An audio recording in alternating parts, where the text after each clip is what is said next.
Welcome to Total Spotfest. This is JJ Brownlee. That is Jamie Faulkner. Thank you for watching. Thank you for listening. Thank you for joining us on another episode of Total Spotfest. We're going to go over Dynamite, the fallout from Full Gear. We got a bunch of other stuff. Impact pay-per-view coming up. Big news from Journey Pro that we're going to share with the world. It's already been shared, but we're going to share with all of our listeners here, as well as tons of New Japan stuff and other goings on around the wrestling world. So, Jamie, how you doing, man? You know, I'm pretty good. We celebrated a very successful National Cowboy Shit Day. It was the first annual. I hope. Yes. I say I hope because sometimes you see that stuff out there. I'm going off already, but my very first concert was the first annual Boca Mo Fall Festivus. It was at the end of summer, Boone County, Missouri, outside Columbia, the Boone County Fairgrounds. It was like 3 stages, had Everclear, had Gravity Kills, Two Skinny Jays, all these bands all day long. It was great. First and only one they ever had. So hopefully this is not the only National Cowboy Shit Day, but thank you guys for joining us here. If you're watching us on YouTube, give a like down below, hit a comment if you want to join the conversation, subscribe if you're so apt, and if you're listening to us, definitely you can get in touch with us on Twitter at Total Spotfest, through our website, www.totalspotfest.com. Let's go. So let's just dive right into it, man. So start with numbers from this past week. Yes, lots and lots of numbers. It was a roller coaster ride of numbers, to be honest with you. Okay. Let's start with the flagship, shall we? I guess it's not even a flagship. You need to stop calling just because it's like Gone with the Wind length TV time doesn't mean it's a flagship anymore. Well, it was always known as the flagship. It's what won the Monday Night Wars. I know. So Raw was down, baby.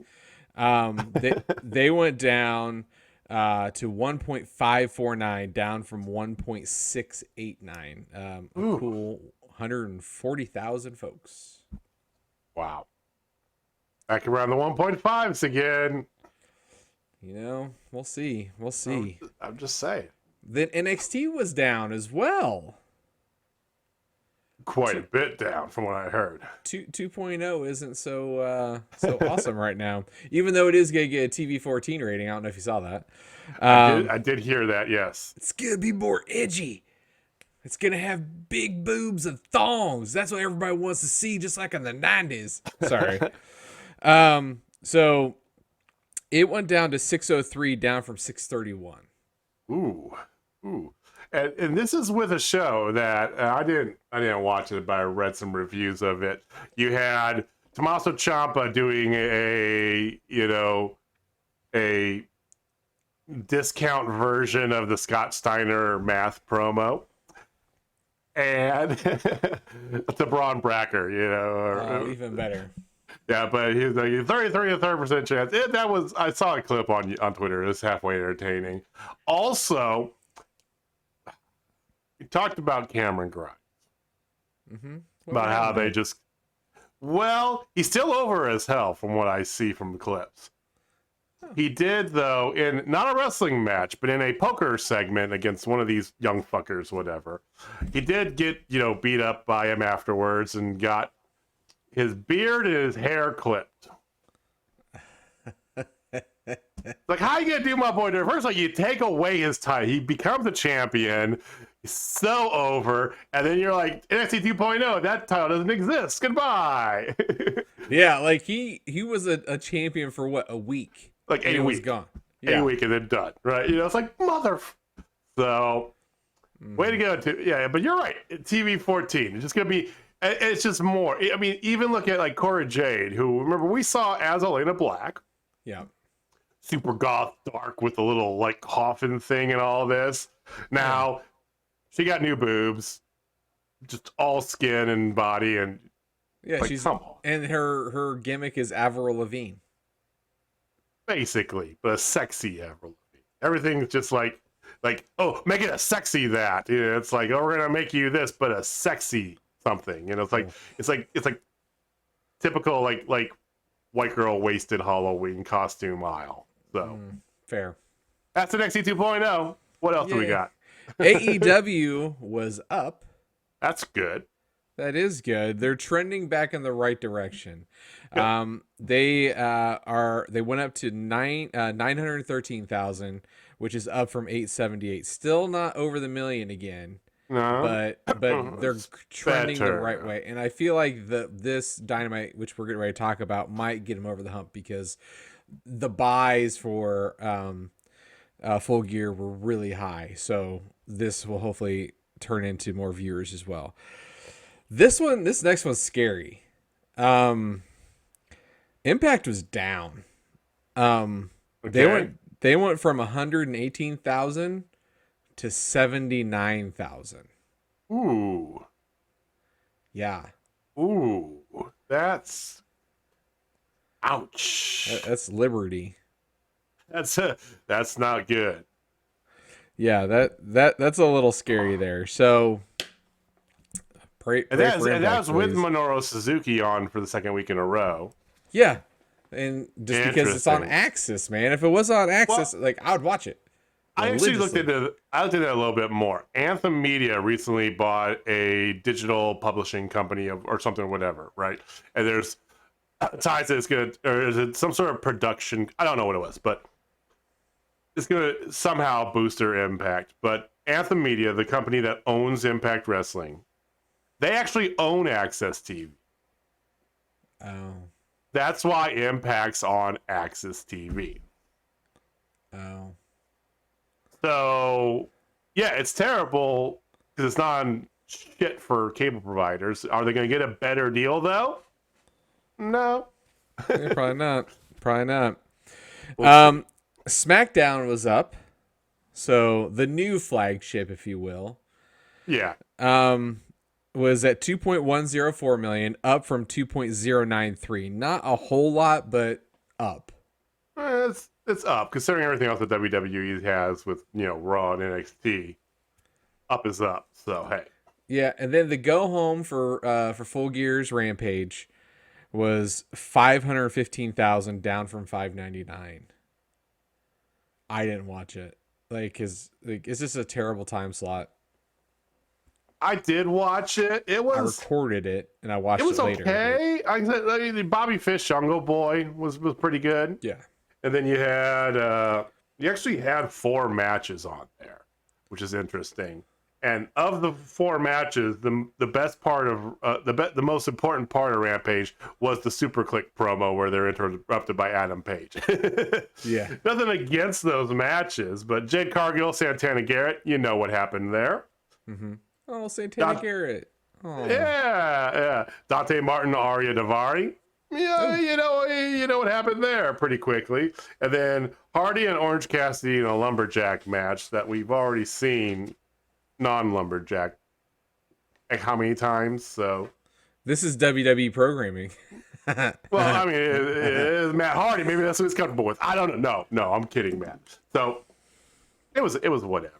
But you'd want to a live go home to you expect to be better. Mm-hmm. Tony seems to be happy with Rampage as is, though. So, I mean, if the network's happy enough, I mean, he made a good point on the media scrum after Full Gear. They were asking him about that, amongst other things. And he said that, first of all, the network is happy with it, that they still pull in high at 1 or 2, top 3 at worst in their time slot. He's not wrong. It's just a bad time slot when you're comparing earlier in the night, 2.1 million people watch something that's similar to wrestling on Fox. And then I get what he's saying, though. It's like, for what it is, it's doing really well. Yeah, sure. But imagine if that was a better time slot. Yeah. Don't know what just happened there. Just blue. I'm the one who fidgets. That's why I had to get a mic that's not in front of my face, so I don't. I know. Fidget I with barely it. touched it. It goes. Bloop. Oh, like, oh man, what is going on? Like, If you're listening, if you're listening and not watching this, Jamie's mic literally just like flopped right in front of him, just like. It wanted to talk to Danhausen. It's like, huh. Danhausen Very nice, very evil. And a big shout out to Danhausen for now getting his cybernetic legs. So, Yes. yeah, we hope to see him back soon in AEW. In AEW. Absolutely. All right. So numbers for the week there. Up and down. You're right. Interesting. That's something we don't have numbers on that I know we want to talk about. Let's give some time because there's been a lot happening in New Japan.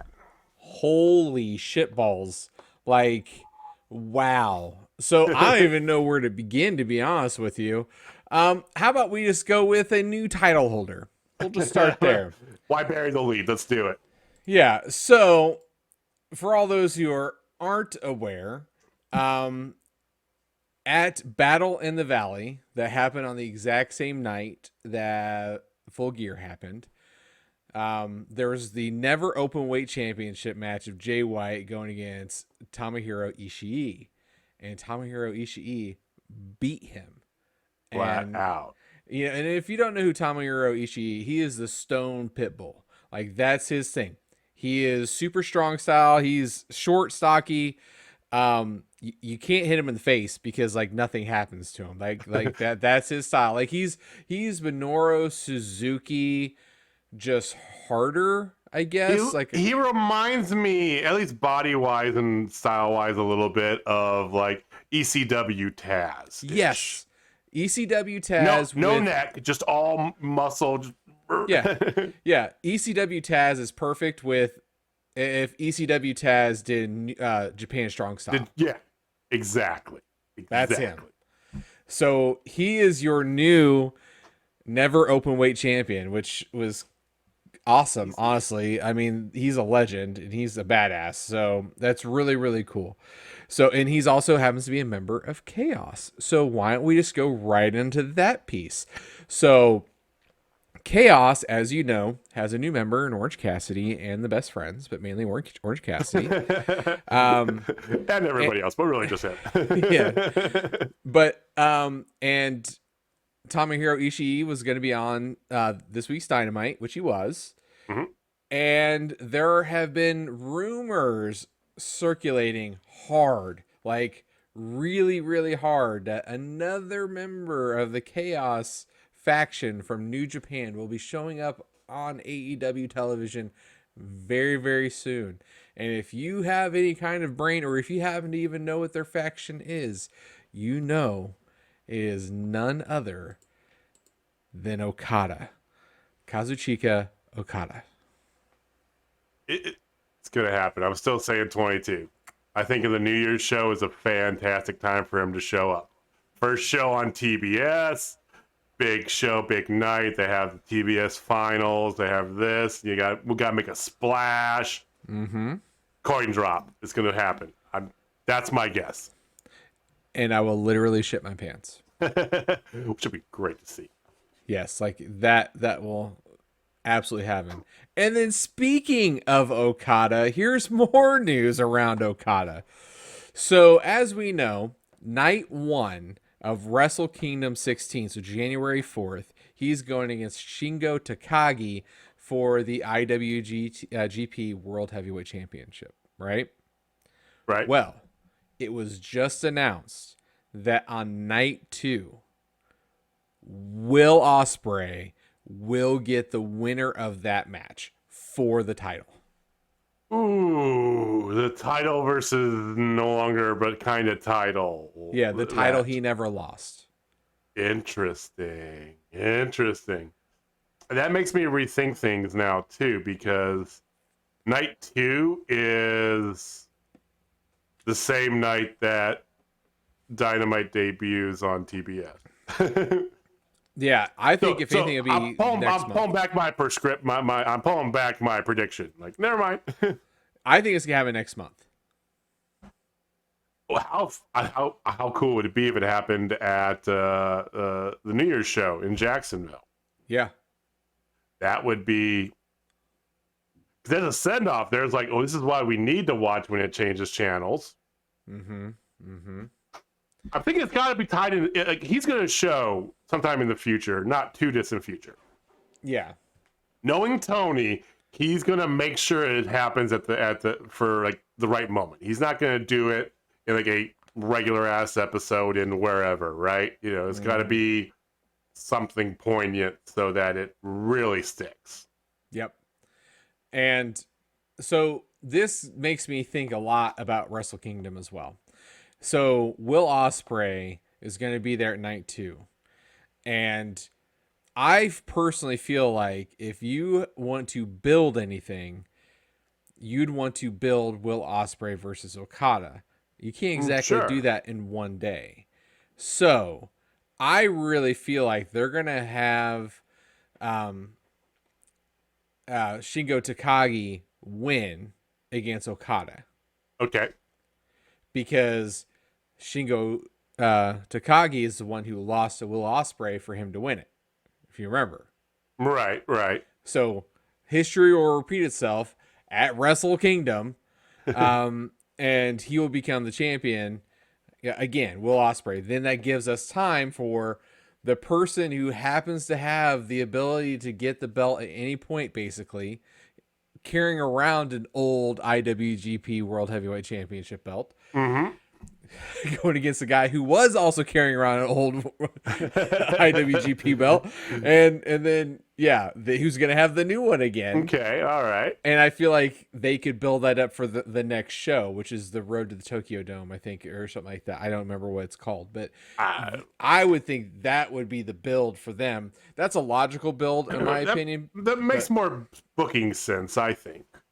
And one thing I've learned watching New Japan Wrestling, they believe in that. They believe in booking right.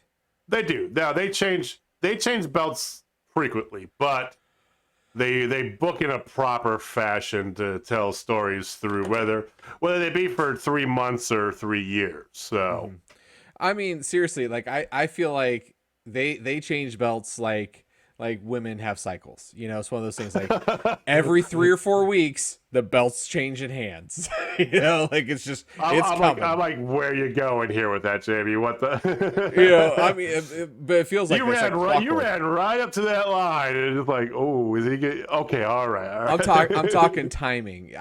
As much as I'm used to cycles in my house with 4 women in my house cycling, and all of them are pretty much in sync, which makes 1 week out of a month absolute hell for Jamie.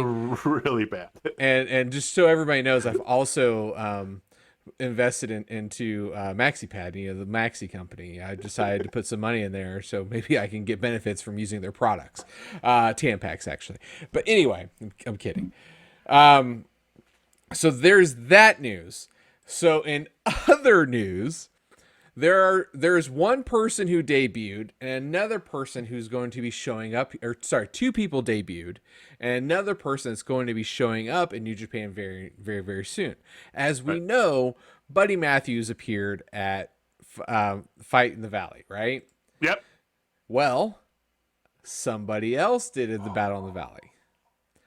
And I would say this person showing up was colossal, if you will, is none other than Jonah.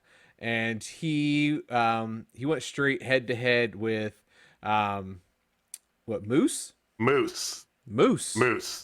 So he's not, and he tweeted out after it happened. He tweeted out a picture of the New Japan logo, but he's not officially a New Japan wrestler. He's got a working relationship with New Japan is the actual thing.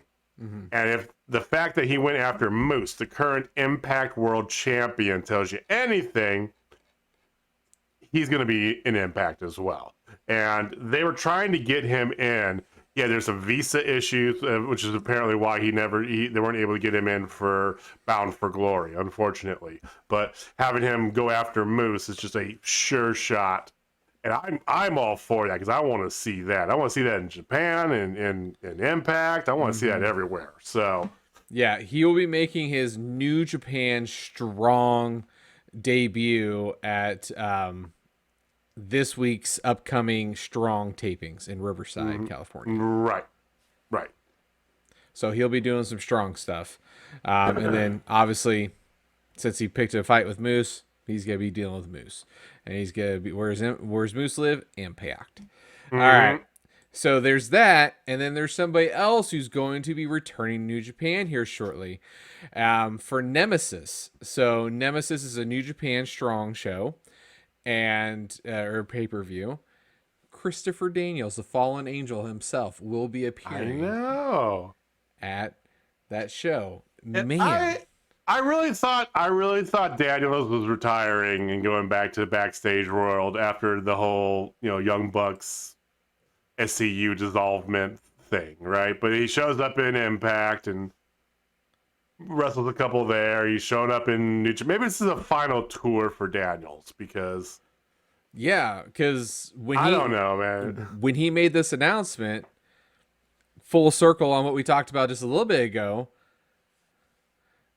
Jay White teased a match with him at Nemesis.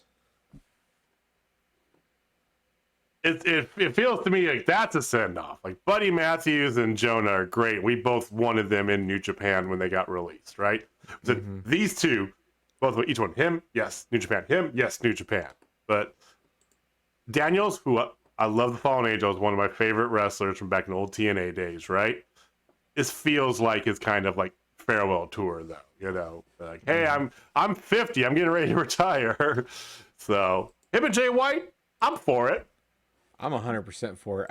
I think they'll tear the roof off that place because Jay is so talented, and as old as Christopher Daniels may be at this point, he can still go. I mean, he can still be productive in the ring.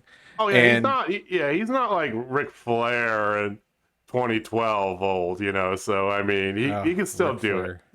We're not talking about how Ric Flair is fighting the WWE over the name of the man because he is the man. Woo, but whatever. He's become a crotchety old man real quick, mainly because his daughter's unhappy. She's doing everything she can to get fired. I'm just gonna leave it at that. I don't want to talk anymore. I have no doubt whatsoever. And honest God, that's what sucks. I'm not going to talk WWE, but I'm a bitch about this. One thing is that because we look out there, we like to keep abreast of what's going on, and everything that's on the dirt sheets on Twitter and all that stuff is just polluted with all this bullshit between Becky Lynch and Charlotte Flair, and I don't give a shit. And it's just everywhere. It's like, who cares? So they were friends and now they don't like each other because they move in different directions. Welcome to life. Who gives a shit? Yeah, I got quite a few people I don't talk to anymore. It happens. Okay. Or don't talk to me. Probably they don't talk to me, but whatever. Anyway, I can't, whatever. Do you think Flair will ever, because it was rumored that this is before Dark Side of the Ring and all that, but it was thought that he was going to make at least an appearance in AEW. Do you think he will now after one thing after another? I think they're gonna give him the old we're gonna pass for now. Right. We'll let you know. He got in to have a nice moment with his future son-in-law in AAA right before he's the sex on the train thing, and then the Dark Side of the Ring after that, and then more and more. Plane Ride from Hell, yeah. Yeah, so it is what it is. So there's your WWE update for the week, folks. Yes, there you go. So what else in New Japan? Anything else? That is all of it. That was a lot. And there was a lot more in those matches as well. Tom Lawler apparently had a banger of a match. It was what was it, 8-man tag or something stupid? I don't remember. Yeah, Battle in the Valley was a banger of a show from all accounts. I'm probably gonna get on to Fight and download it. Get that replay? Yeah, get that replay for $6 or $7, whatever it is. I know. That's why I like. This is what kills me. I bitched about this on our Full Gear review. If you haven't heard our Full Gear review, go check it out. It's quite good. Fight.tv is so much of a better easier service, I find, the app and online, the web browser version. Plus, like you said, you can get the replays for like cheap as fuck. They're like, oh yeah, here's a replay. Pick it up for like half price, a couple days later. Like, thank you. Thank you. Everywhere except America. Outside America, you buy AEW's pay-per-views on Fight.tv. Yes. They should just make the change to Fight, but whatever. They should. I'm sorry, Bleacher Report. I'm not a fan of your shit. So, I'm sorry. Tangent's over. Let's talk about wrestling. Impact Wrestling is coming up. So this weekend, first of all, unfortunately, me and Jamie and Megan, we have to put in some more picks because my current title that I possess, the WWE title, is on the line. It is Survivor Series weekend. I don't know what's in the card. There's going to be one traditional Survivor Series match, I'm sure. I think you've got Becky Lynch and Charlotte going after each other. Seriously, half of this shit's probably all just made up about them hating each other just so they can get buys for the pay-per-view. Because that's a Vince McMahon thing to do. And then whatever else, Big E versus Roman, probably. Cause I imagine they're still doing the brand versus brand crap, which no one cares about. But we're still going to pick at it. We're still going to make our picks, do the thing, put the belt on the line. So we will have a recap show on Tuesday. To make it more than a 5-minute episode, though, we're going to talk a little bit about a good pay-per-view that's happening this weekend. The pay-per-view that I'm buying Saturday night is Impact Wrestling's Turning Point. I got that right. I seriously was looking at it like in front of my face, and 4 times before we started this recording, I can't remember the name of that. It's like right there. So Turning Point is happening. Turning Point set up to be, it's gonna be one of their little $10 jobber things, right? It's a little in between. But you got some interesting stuff. You got Mickie James versus Mercedes Martinez for the Knockouts title. Bullet Club versus the Good Brothers for the tag belts. I think Bullet Club, who knows? I think Bullet Club might take it. We'll see. A lot of times on these little kind of in-between pay-per-views, they don't really change much, but they're still fun to watch. You've got Decay getting their rematch against The Inspiration. So, always good to see you there. My life, you're the inspiration. They missed the boat on not having that as, I mean, obviously they're on Impact, but having Chicago's Impact has money to spend, I found out. Then spend it. That's the thing. They have money to spend. They're just penny pinchers. They're just cheap. So maybe that's why they have money to spend. Whatever. And then and a few other things, and your main event is going to be Moose. And then they had a triple threat match to determine who the number 1 contender is going to be. It is W. Morrissey versus Matt Cardona versus Eddie Edwards. Ooh. I know. Eddie Edwards won. Really? It doesn't feel right. No offense to Eddie Edwards. Yeah, there's the whole emotional feud that they had with whatever, but I don't know. It just doesn't.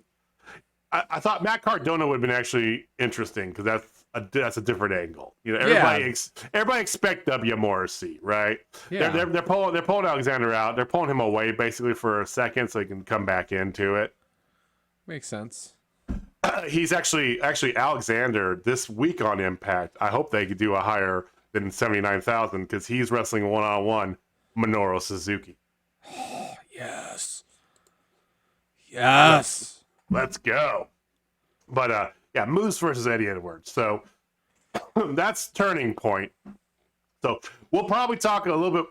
We'll talk a little bit about Turning Point, and it'll be, I'm sure, a longer conversation than Survivor Series. But check us out on Tuesday. We have one of our pay-per-view toy belts on the line.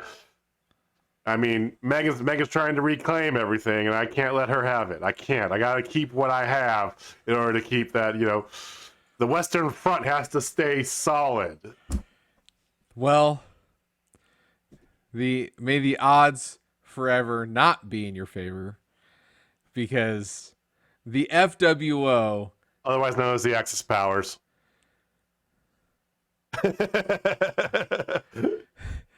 is one belt away.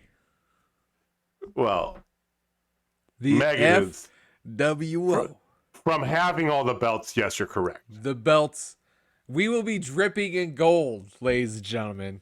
We'll be dripping in toy gold. And if she can get that Impact belt off of you in January, you might even get a logo. We shall see. So that's on Tuesday. We'll be back on Tuesday for that.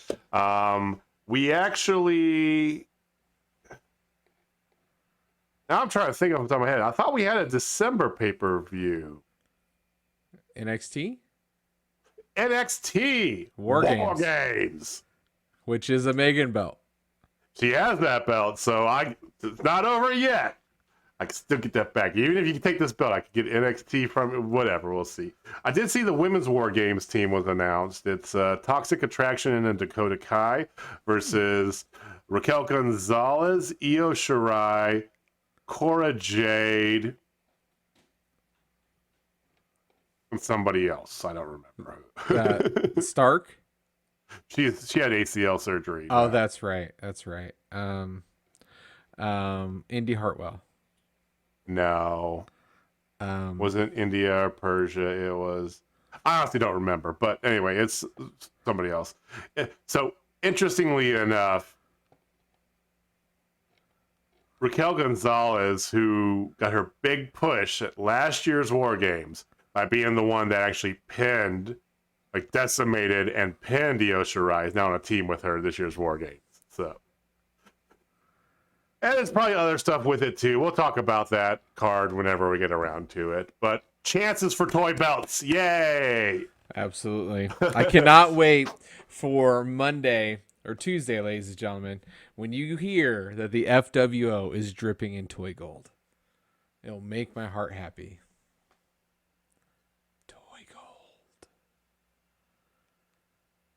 We have AEW to talk about, so we're going to pivot right now because I want to get out of this conversation. Absolutely.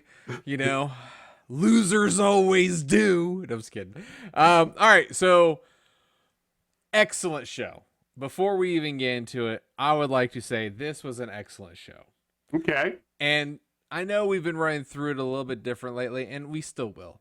But I want to just take a second and appreciate the fact that AEW did it different today or last night. They did it very different, and I liked it because it was different because I appreciate it for what it was at the time. I didn't hate it, but I wasn't as sold on it as you were.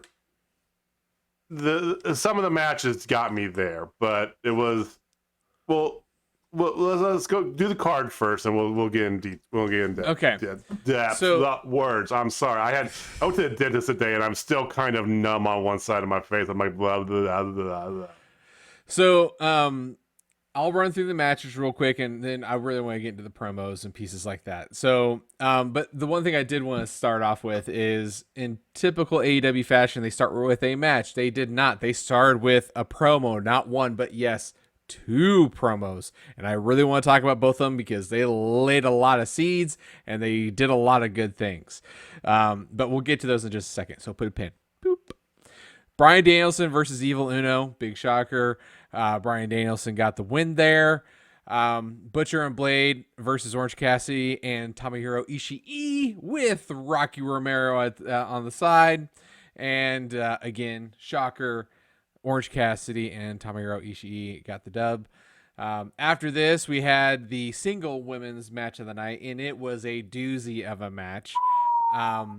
Good. It was so good. Shida's been great, and she's even better here. And again, Nyla Rose is just impressing the hell out of me. She just, her ring ability since the beginning of AEW to now is completely different, but it's so good. And due to outside interference and an amazing stretch muffler, Nyla Rose got the W. the quarterfinal match for the TBS title. So part of the tournament. Part of the tournament.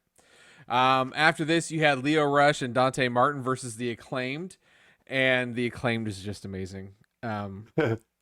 They get more and more airtime.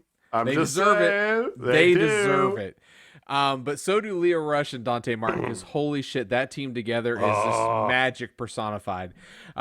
And the winners of this match were, in fact, Lio Rush and Dante Martin. They looked like a well-oiled machine, even without Dante Martin's brother, who's supposed to be back at any time now. Well, I heard conflicting stuff on that, because he's been touring and traveling with him and all this stuff, but the official statement, the official report, whatever that I read, was that there's no timetable for his return. Now, I don't mean if that's it's one of those nagging injuries that they gotta kind of keep, kind of like Anna Jay, where she had her shoulder fixed and then she had to have it fixed again, and then Yeah. So, I don't know if it's that, or if he's just not ready, or if they just want to run this for a hot minute and then bring him back at the most opportune. I don't know, but there's no it's very much a known commodity that it's like his return is question mark for whatever reason. Yeah. Yep. I mean, we'll see. All right. Then your main event was Jay Lethal, the debuting Jay Lethal, who looked great, fantastic, going against Sammy Guevara for the AEW TNT Championship.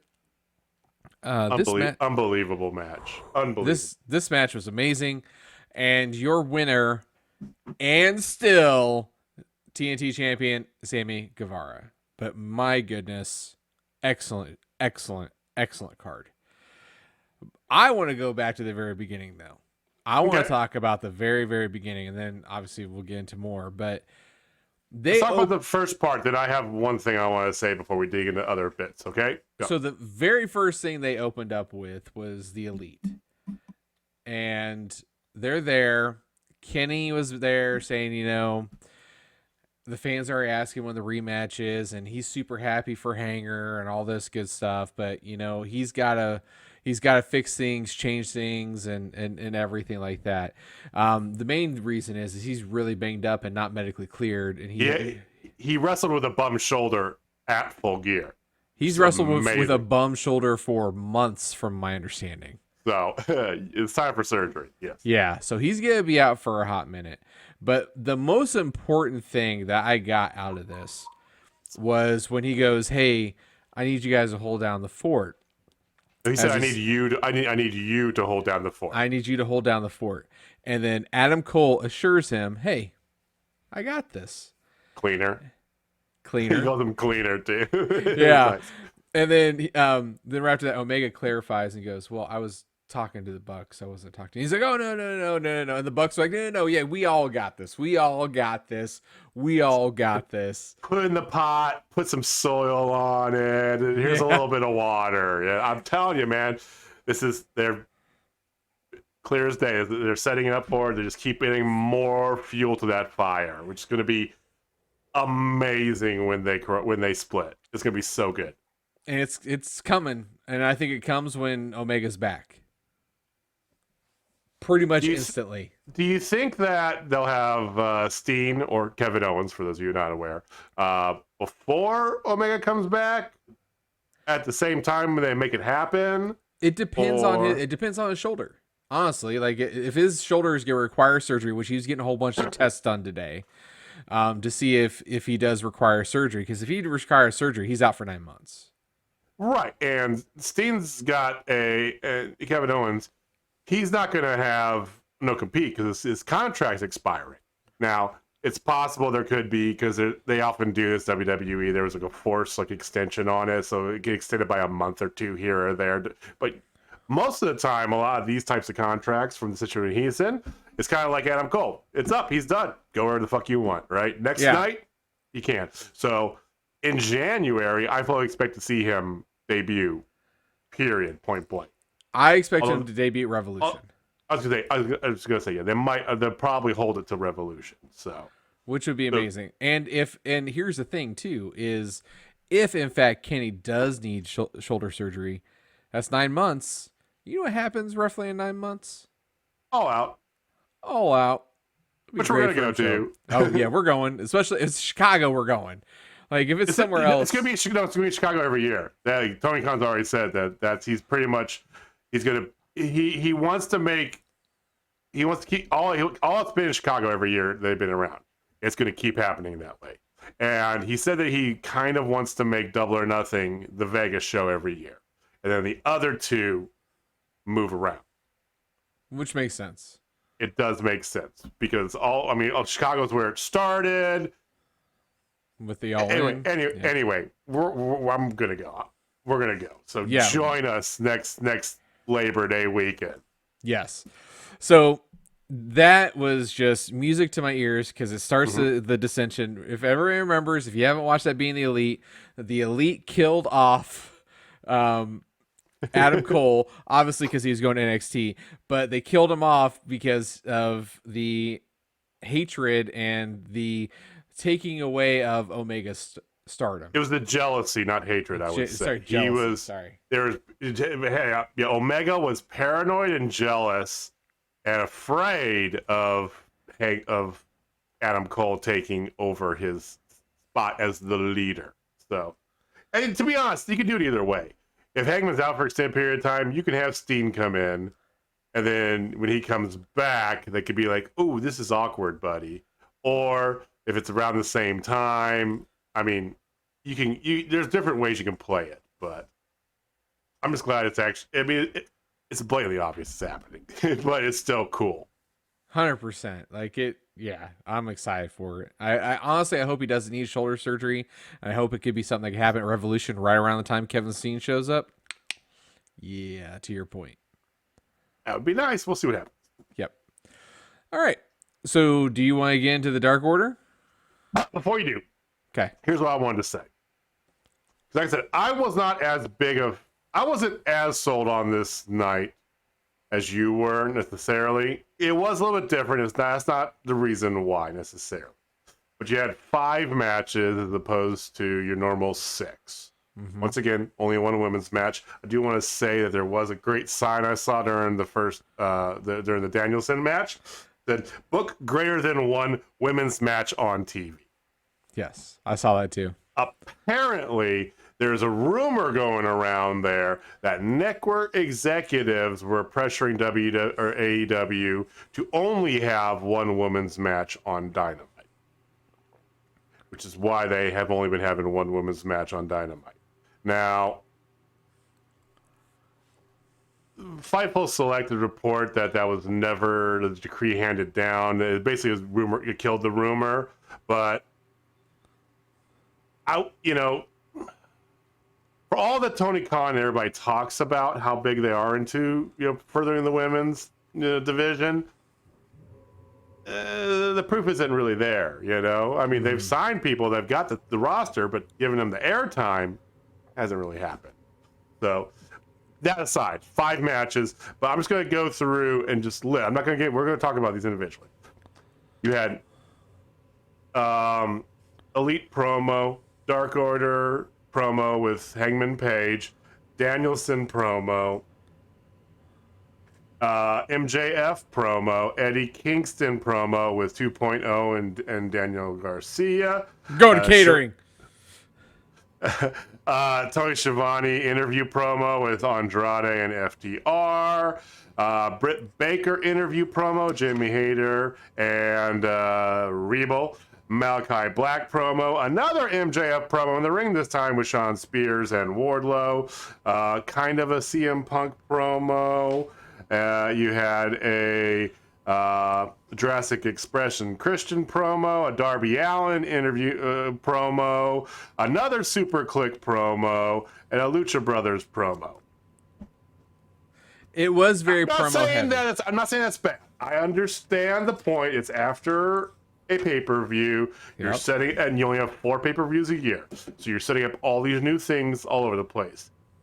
But it felt like, hey, I gotta find a way to get everybody on TV somehow, so we're just gonna keep having everybody in there.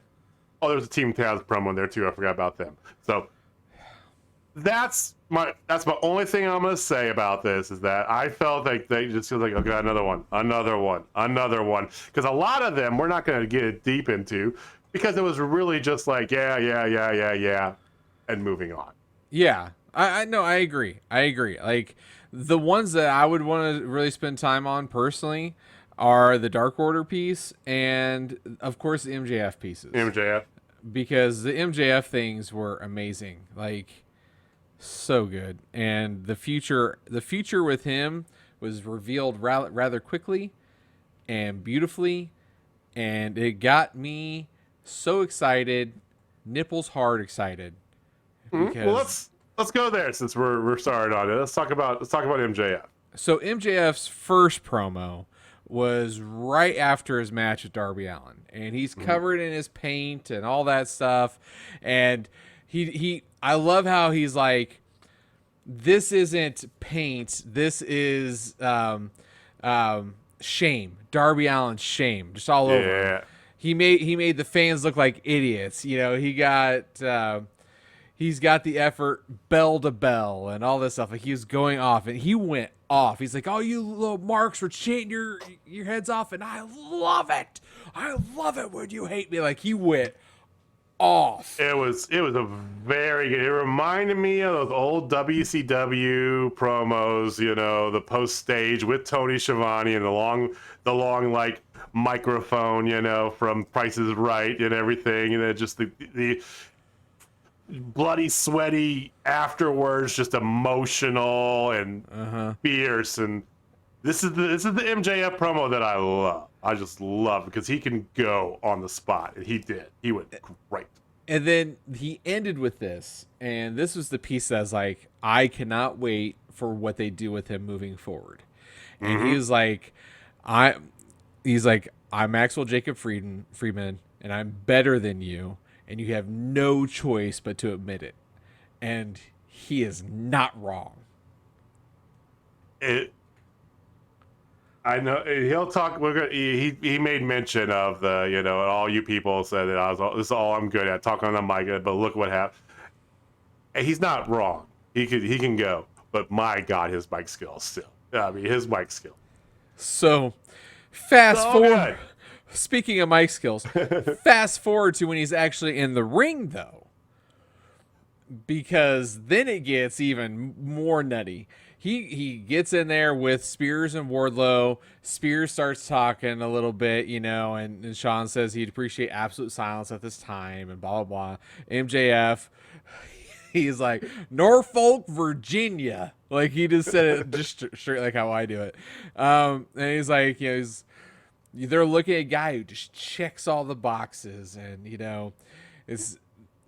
he's easily the most complete pro wrestler on the planet.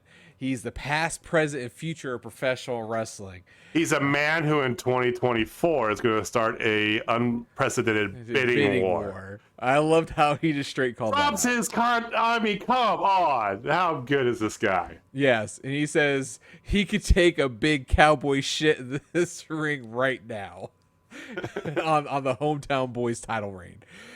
He says he deserves to be the next AEW champion. There's nobody in the locker room as good as him, and nobody in the locker room on his level. And as soon as he said that, CM Punk's music hits. And then, like, the giddy Jamie, who's been dying for a solid program, a long-standing program for CM Punk, just got it. Finally. And we said... You were, even though you liked it and everything at the end, you felt like the whole Eddie Kingston thing was rushed and just cobbled together. Yes, and I still do. And it was just, how do we get CM Punk on there? But the thing with this is when CM Punk came, we have to look through our old ones, but I could have swore you and I had a conversation, at least us talking, if not on this show, about the possibility of MJF and CM Punk feud, because I think we did because when he debuted, it was the debut episode. We talked about all the possibilities, which ones get you amped, and that was one that you were really on. Yeah, really on. This one gets me in a lot of ways because of the mic skills alone. You have two of probably the best guys on the stick. period.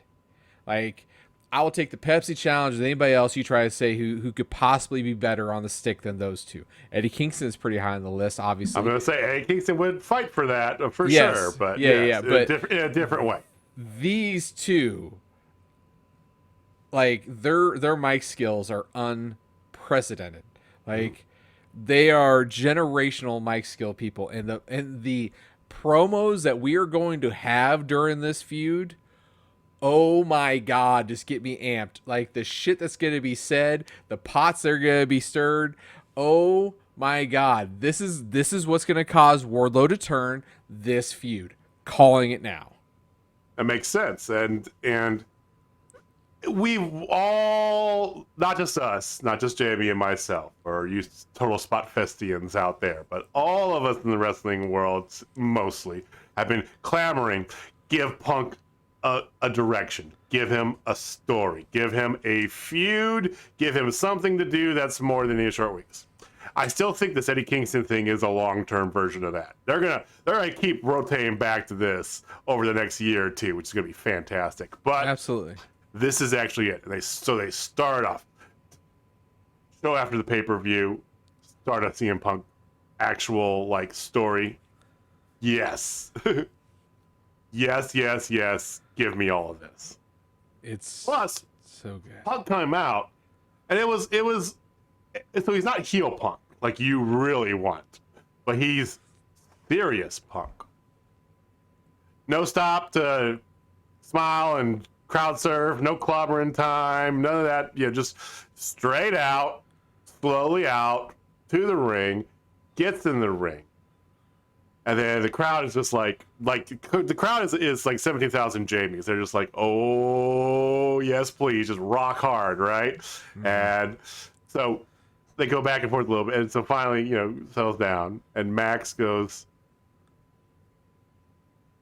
Maxwell, puts his hand out, but just introduces himself, and Punk does the best thing I think I've seen him do since he's been in AEW. He gives a shit-eating grin and just walks and leaves the ring. It was perfect. With a little chuckle and just leaves. And I'm like... It was perfect. The guys with the best mic skills set up something without saying a word. And that is even more powerful that they're able to do that without just spitting it on the stick. Like, oh my God. Like, I cannot... wait for this now. Like, this is must-see TV. This is gonna be the main event of what if they do it on AEW Dynamite or if they carry this to Revolution. This is your main event. Sorry, Bryan Danielson. This fucks.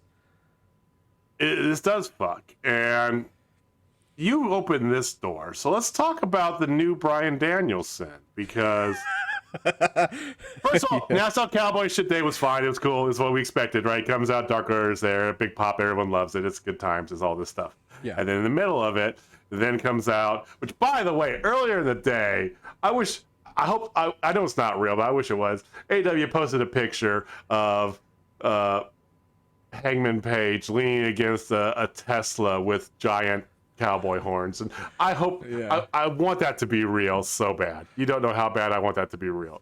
Yeah, it's not, and but I want it to be real. Retweeted it and says like, my car will beat your car off the line. But so he does the whole thing, and then he mentions Danielson, all this stuff, and then Danielson comes out, okay, which is crowd's a little bit mixed at this point. They're like, why are you coming out, right? Mm-hmm. And we get the beginning of heel Danielson, kind of out of fucking nowhere, which I don't hate heel Danielson. I don't, okay? Remember the Earth's champion back in WWE? Oh God, yeah. I loved it because he was. I hated it. I loved it. I mean, was the gimmick good? No. But did Danielson sell the shit out of him being a tree-hugging asshole? Yes, he fucking did. Yeah, that's true. So I love that. So anyway, so he comes out and he said, just coming out, I want to give congratulations. And he goes, but if you were really, and he starts kind of just doing this like little like poking bit, right? If you were really this, you would have you would have come out in your gear and fought me. Like, I'll fight you right now. And he goes, yeah, but you're a guy full of a lot of good excuses. I don't want to give you another one as to why you lost your title, right after you won it. And it basically all just leads into the opening match, which was him and Evil Uno. So, what do you think of heel Danielson? So, I tweeted about this, and I said, when you order heel CM Punk from Wish.com, you get heel Bryan Danielson, and I'm okay with it, I guess. It just feels like it was out of nowhere, Well, there was no. To your point, they're building Punk and MJF. Yes. This is just like, well, Danielson is the guy, so he's got to be a heel. Yeah, it felt like the whole be? Eddie Kingston. It feels like Eddie Kingston and CM Punk all over again. Like, okay, one of them's got to be a bad guy. Eddie's gonna be you, all right. But then by the time the match happens, everybody's cheering for Eddie, And I feel like that could end up happening here. But it just didn't feel forced. genuine. Yeah. Did not feel like a genuine heel turn. Which is why the Wish.com is such a fantastic reference. I ordered a cycling helmet from Wish.com because I drunk one night and I was on Instagram and I'm like, oh my God, $30 for that helmet? It's like a $250 helmet, right? And of course, I wake up next day and I'm like, oh, I ordered some shit from Wish.com. It was definitely not the helmet. But to their credit, they refunded my money because I emailed them and claimed that there's an option on the website you can claim if it's a fraudulent item. So, but I digress. Sorry, I don't know where I'm going with that. But I don't know. I didn't want Danielson to be in this feud, but I think because Omega's got to take time off, I think that's why he ended up going where he's going. And what heel? I mean, really, if you think about it, he's playing Moxley's role. Mm-hmm. This should have been Moxley, because Moxley is the guy that gives a fuck about anybody. So he fits this perfectly. And Moxley versus Hangman, that's, I think, the match you would have really rather seen. Nothing against Danielson, but it's just not the right matchup for me right now. So it is, I don't know. Yeah, you're not wrong. He did after he beat Evil Uno. And it was a pretty good match to start up, right? Uno looked good. He had his strong points, but it was definitely more of heel Danielson starting, right? He then went on to say that he mocked the crowd a little bit and then said, "You know what I'm going to do? I'm gonna go through and I'm gonna kick the head in every single one of your little Dark Order friends. Starting next week, we're in Chicago. Isn't one of those guys from Chicago? So he challenges Colt Cabana. 2 weeks there in Atlanta, he's going to challenge Allen Angels. So, it's fine. I don't know. Yeah. We'll see. I'm going to actually, for once, just see what happens. Very rare for me. I mean, I know my gut feeling says it feels rushed and feels weird. And I said the same thing about Punk and Kingston, but it turned out to be great. But they're starting this early, so maybe it develops into something nice and beautiful. We will see. I have no doubt that it'll be fine in the end. I have no problem with them doing it, like I said, but it did just kind of come out of nowhere, Like literally, like mid-sentence, he goes from face to heel. Like, it didn't even build over like a week or two, right? Yeah. Or it just literally was like, hey, no, I'm saying congratulations and all this stuff, and fuck you, and just like it just flipped. What do you guys think? Do you like heel Danielson? Do you think this is rushed? Give us a comment, give us a tweet, let us know. Thinking of Heather the librarian here. She always comes with the smoke. Just saying. Oh, she's gonna put us to shame, I know, somehow. Yes, so, what's up, she's Heather? amazing. What else do you want to get at? So the only other promo I even wanted to make mention of was the secondary Elite promo, which was the Superkliq promo, Adam Cole and the Young Bucks. Because the Young Bucks are still out. They're still mad and they're angry at Jurassic Express and Christian Cage. So you're going to have Adam Cole teamed with one of his best friends in the world, Bobby Fish, and kind of a little, talk a little smack. And at the end, he goes, "We beat you next week," and then Bobby Fish goes, and that's and no. He's gonna say that you can't stop that, and he's gonna say undisputed, and they stop him, and like no, you can't say that on here. Yeah, you can't say that on this chat. That's hilarious. It was cute. He even started to throw up the UE. It was like, okay, so another seed in that elite bucket. They just keep planting them just in case, right? Exactly. So one of the things that I really liked, because it was just cheeky and fun, was the Darby Allin conversation. I don't know if you had that down, but it got me laughing my ass off. Really? My note was okay. So there was a piece of it that just made me laugh. And so, they're talking with Darby Allin. Darby Allin's like, I you didn't break me. I'll face the biggest and baddest and all this. And here comes out Billy Gunn, which I'm like, okay. But, the Billy Gunn just does a quick promo. Then his Colton's the tall one, right? Colton's the tall one, yes. He says something. I don't even remember what he said. But then the other son, who I think is an absolute going to be future superstar, Austin, they need to give this kid a shot. He just looks right at Darby and goes, "I like turtles," and just walked off because his face paint looks exactly like the "I like turtles" kid. And you saw it. So the way he said it was perfect. And you saw Darby Allin's face. Like, he just started smiling. Like, he couldn't just do anything. He's like, screw it. Okay. Like, he was about to die of laughter. It just got me going because Darby Allin looks just like the I like turtles kid all grown up. Like, it's one of those memes like Charlie bit my finger, or one of those. If you don't know what he's talking about, you can Google it. It's easy to find. Yes, absolutely. It was whatever. The rest of the promos really didn't do much for me. Honestly, a lot of them were just like the Eddie Kingston one, interrupted by 2.0 and Daniel Garcia. Whatever, I just liked how he ended it though. Yeah, I'm going to catering. It's like, okay. I do want to talk about matches though. Okay. So, Orange Cassidy, Tomohiro Ishii, whatever. I mean, honestly, here's the funny thing. The women's match, which was the match after them, got more pop than that match did. Nothing against them, but the women's match was that good. It was that good.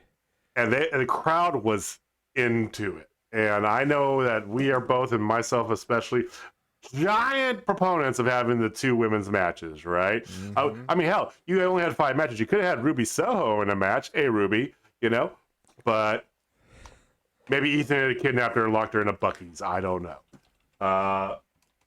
If you don't know what I'm talking, if you know what I'm talking about, it's funny. Mm-hmm. So this match though was fantastic.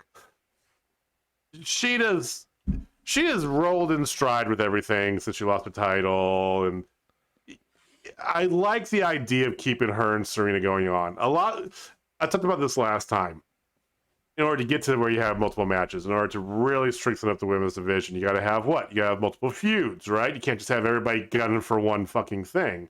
Well, her and Shida being in a feud is something, or her and Serena is something we would watch every week because it's nothing but bangers. And she came out, like you said, right after the commercial break and kind of chop blocked her and, went after her knee again. And Nyla looked fantastic. Shida looked great. I love this. I loved every minute of it. And they gave it a good time, too. They didn't give it like 5 minutes to get out there or whatever, right? Mm-hmm. So kudos to that. With that being said, the Lio Rush Dante Martin match versus the Acclaimed, that was a lot better than I was expecting. Now, you did get JR plugging his barbecue website right at the beginning of the match, which I don't know. I loved it for all the wrong reasons. Yeah, no, it was. I mean, so good, and like when Lio does that whole like that disappearing act, man, the Tetris thing that he does, it's just, so good. But to me, The match I really want to talk about, I think the only match we really need to give a lot of time talking about is Jay Lethal and Sammy fucking Guevara. 100%. That match. Everything. Tony Nese looking on from the front row, which is okay. All right, we see you, Tony Nese. I mean, think about Tony Nese, Jay Lethal, Sammy Guevara doing a series of matches against each other. Yes, please give me that. But Lethal looks great, and I'm so glad because even with Ring of Honor, like I said, he didn't have necessarily have as much exposure as probably he should have. I would think, but there's definitely some people who aren't as familiar with him. But he pulled out all the stops. The match paced wonderfully. It was very much a back and forth kind of catch can to start with the match, and then we started getting into stuff. I was not aware because I've not been really following Ring of Honor, but the Lethal Combination is no longer a finisher for Jay Lethal. It's just a move he does in the middle of the match. Which I didn't know that either. I knew the Lethal Injection is one of his finishers. Right, that's where his like back springboard stutter thing. Yeah. Stutter, yep. The Lethal Injection is where he takes somebody, he goes down on the knee, and then goes backwards on. Lethal Combination. It's not a finisher anymore. It's just a signature move. They didn't even name it. It was just a move that happened in the middle of the match. I don't know if that's on the announce team for missing it, but it didn't look as crisp as it did when he was younger in TNA, for what it's worth. So, it is what it is. Huh, okay. But the back and forth was great, and Sammy selling the ribs. His ribs are really hurt, but Sammy selling the ribs was amazing. Talk about that.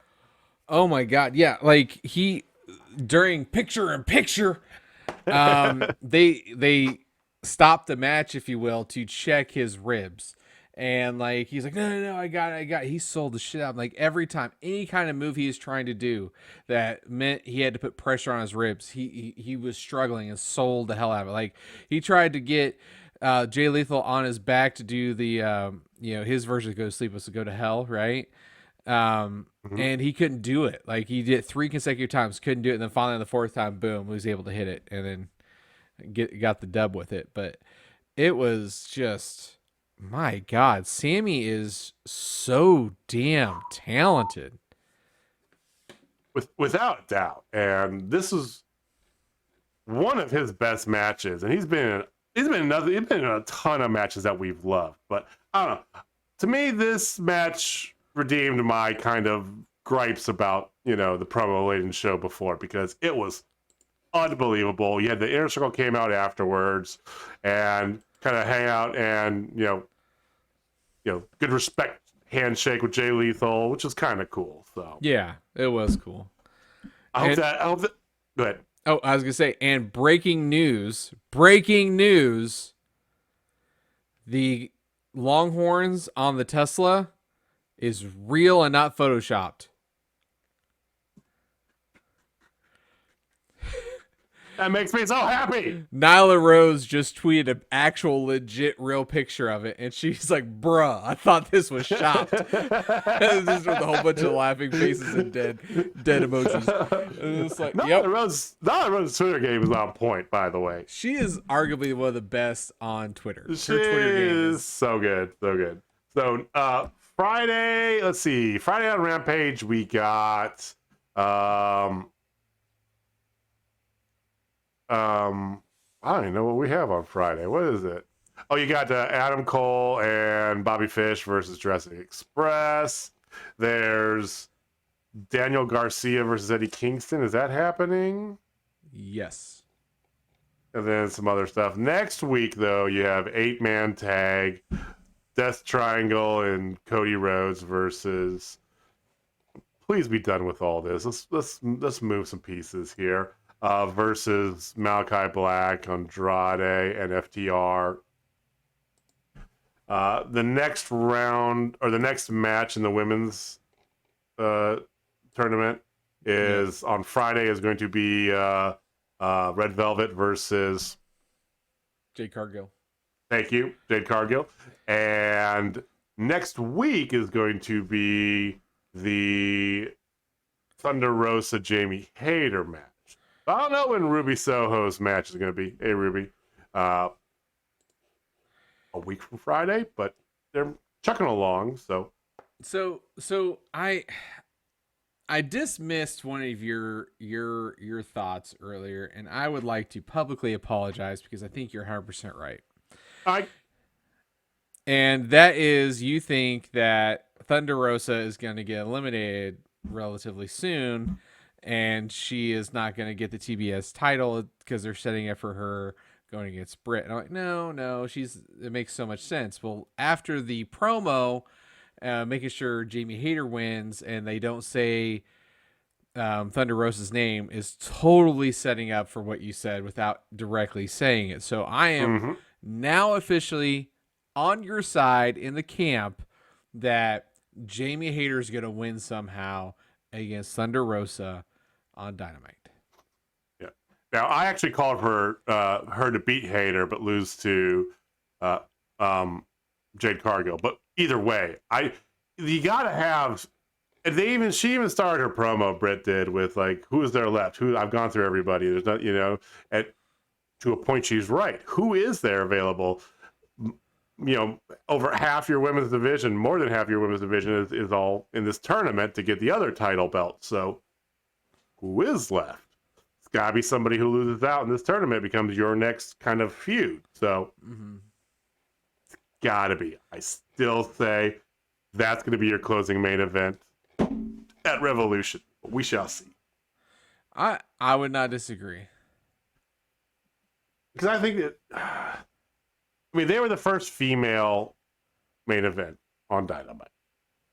They groundbreaking match in a manner of speaking for this company's women's division, right? It's got to have that gravitas. It really does. So we shall see what happens. Give us your guys' comments. Give us your thoughts. What do you think is going to happen with all that? Do you want to rank this before we talk about Dirty Pro? Sure. I think I'm not. It's definitely not a total spot fest. I think with the level of the promos and things that they built up, it is barely a spot fest for me. Okay. It's definitely not a shit fest or a snooze fest or what's our middle one? Squash fest. I would definitely give it a spot. I'm giving it a squash fest because up until that last one, I was just kind of like, meh. Like there's some good stuff. The women's match was entertaining. I did enjoy, I did enjoy the MJF stuff and CM Punk, here and there, Superkliq things, right? Cool. But that last match really did it for me. But overall, though, it was very much the exhale after the big buildup of Full Gear, which this is not a bad thing. It's actually needed at times. You can't run 100 miles an hour and expect to make it around the world, on your own. You gotta breathe in a little bit. So, yeah, I'll give it a squash bet. All right, Journey Pro. So. Hopefully, all of you local listeners, followers, have been following along with Journey Pro. And for those of you not, we're going to let you in on the announcements that happened in the past few days. So, it started on Sunday? Monday. Monday. Monday.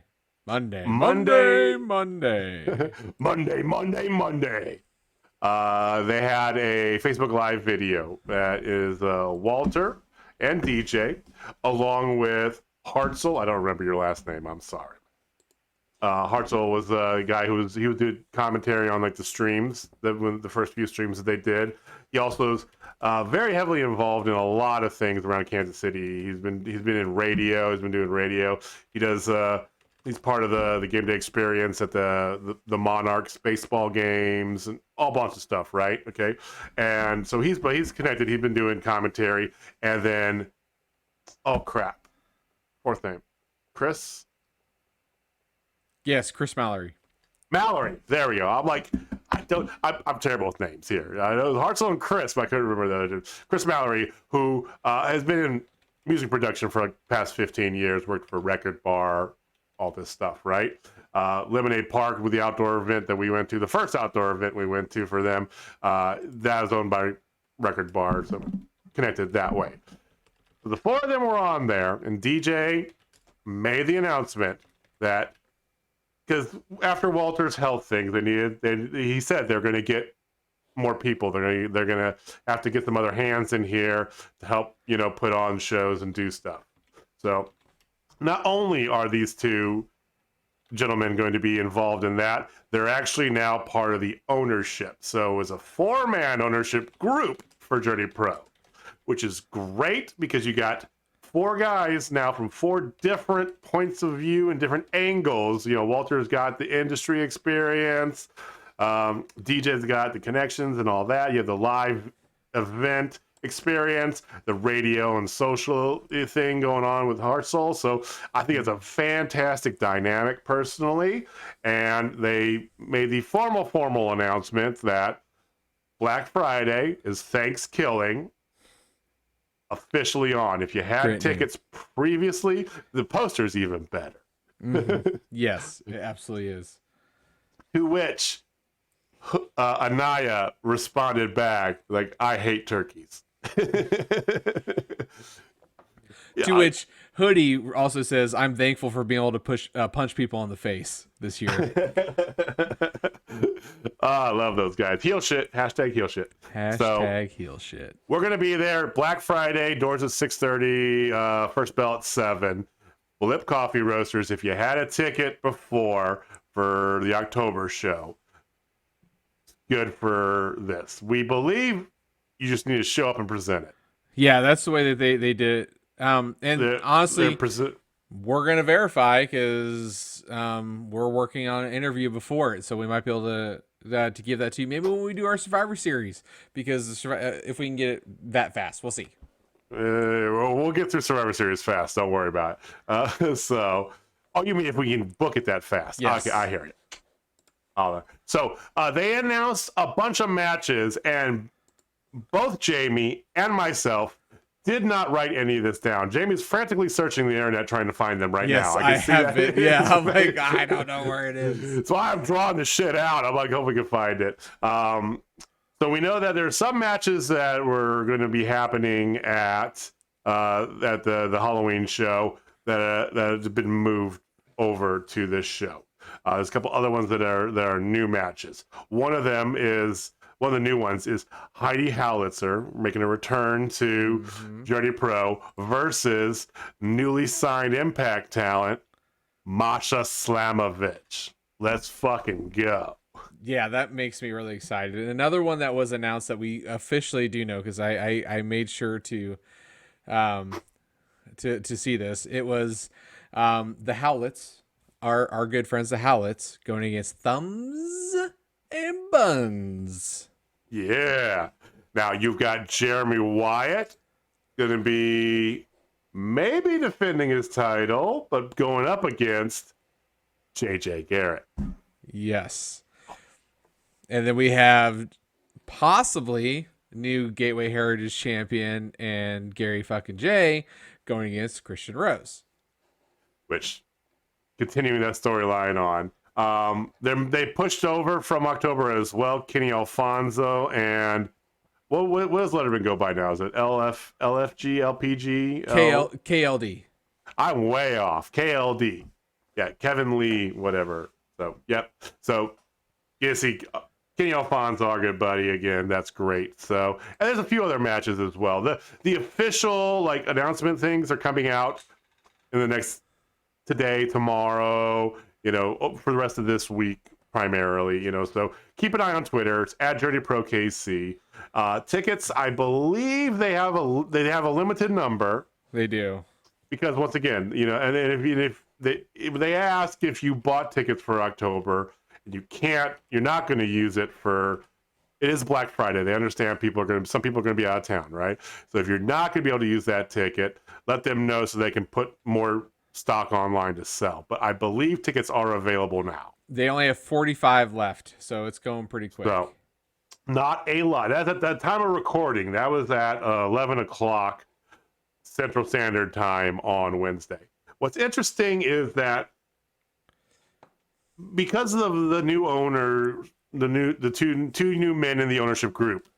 Let's be honest, they're not the new owners. They're part of the ownership group. Yeah. Because of their experience in different sorts of production things, they talked about, and they did a lot of teases. Of course, I understand that they're not going to get in depth. They don't, got to iron some stuff out first, but they are definitely looking at ways to make the, production and publication of Journey Pro broader and more accessible. So what does that mean? Does that mean more shows online, live, Twitch, YouTube? I can't say, but they hinted at those sort of things. So I know we have a lot of people who aren't in Kansas City area that listen to us, and we talk a lot about Journey Pro. And hopefully it'd be even easier in the near future for you guys to check it out. For those of you who live in East Coast, West Coast, our friends over there across the seas in Europe. I know we have some Germans listening to us right now. I don't know any German. Like, you don't know any German? You doom Cole. Volkswagen. Got it. Crushed it. You actually said it wrong. It's Volkswagen. Volkswagen. Yes. Guten Tag. Volks. V is pronounced like an F. Yeah. Volkswagen. Volkswagen. That's what I said. You said Volkswagen or Volkswagen. Well, I had to Americanize it the first time, obviously. All right, Rebel. Whatever. Rebel. So, more to come, hopefully soon. If we can iron out some details to get an interview in, we will definitely post out, Jamie will, post out online, letting you guys know about when that'll be. So if you want to hear more from one of the horses' mouths, that's not, okay. If you want to hear more from one of the sources, one of the owners, or potentially more, who knows what we can do. It's all going together in a very short time. Remember, that is a week from Friday is when that is happening. Yeah, so. It's right around the corner. So, our next like Dynamite show is actually gonna be coming out on the American holiday of Thanksgiving, where we give thanks for taking the land from the Native Americans and giving them smallpox and syphilis. So, don't forget the syphilis. Yeah, absolutely. So next week's gonna be fantastic. I'm decorating my house for Christmas. Oh yeah. Look. Keep an eye on this space, ladies and gentlemen. That's all I want to just say. Okay, just keep an eye on this space here. Good things coming. It's my birthday, got Thanksgiving, a wrestling show. Let's fucking go. So I'm excited. I hope you guys are excited. Yeah, but keep an eye out. Jamie will tweet out some stuff once we hammer down. If we can get an interview, we'll let you know. Absolutely. All right. That's all I had. Did you have anything else you want to get into? Anything else? We covered a lot tonight. I think everybody's probably good with what we've given them today. At least I hope. Enjoy this bountiful harvest and return again on Tuesday for a much lighter, more diet-friendly meal of content. So I know we gave them a bountiful harvest, and they're gonna give us smallpox in return. So thank you for watching, thank you for listening, we do appreciate it. Once again, feel free, if you're on YouTube, go down below, hit that like button. I know, I hate saying it, it does help us out quite a bit. So like, subscribe, tell your friends, all the good stuff, right? Cool. Go to our website, you can buy merch, do whatever. Here, insert plug here, right? But we will see you next week. Next week we do have 2 shows again because of the pay-per-views. So regular show next Thursday, pay-per-view wrap-up show on Tuesday, and hope to see you guys at Thanksgiving. Jamie, take us on. All right, ladies and gentlemen, if you're not down with Total Spotfest, I got 2 words for you. Thanksgiving, baby. I thought you were going to stop it at Thanksgiving, and I'm like, oh, that's one word. I know. All right, guys. See you next time. Volkswagen. All right, bye.